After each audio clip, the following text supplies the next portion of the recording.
Сәлем достар, амансыздар ма? Бүгін үй жағдайында өте оңай шығынсыз лаваш әзірлейміз. Ең алдымен суға тауық етін пісіріп, оны майдалап турап, сковородкаға аздап сұйық май қосып қуырып алдым. Лавашымызды қамырын осылай жайып, үстінен бір ас қасық қаймақ, бір ас қасық майонез және де бір ас қасық кетчупымызды салып жағып аламыз. Үстінен қызанақ, тауық етін, қияр, аскөк, фри қоссаңыздар болады. Мен сыр қостым, өзіме ұнайды. Осылай конверт етіп жасап, орап дайындап аламыз. Достар, менің каналыма тіркеліп, өз үлестеріңізді қоса кетсеңіздер, менің рецептерім ұнаса, комментария қалдырыңыздар. Лайк басуды ұмытпаңыздар. Өте оңай шығынсыз лаваш жасап көрулеріңізге кеңес беремін.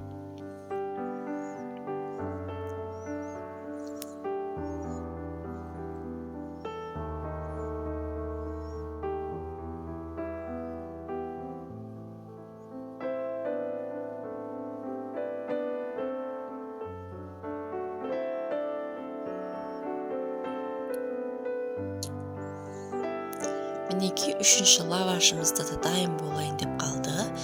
Ең алдымен отымызға табамызды қойып, аздап сұйық майды ішіне жағып дайындап алдым.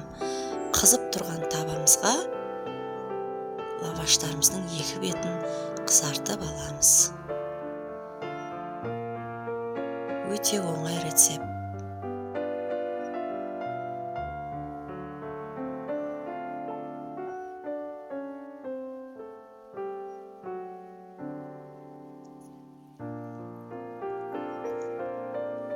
Мінекей достар,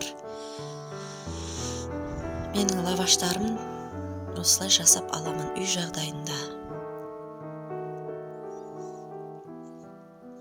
Өз пікірлеріңізді қалдырыңыздар достар. Мен сіздермен қоштаспаймын.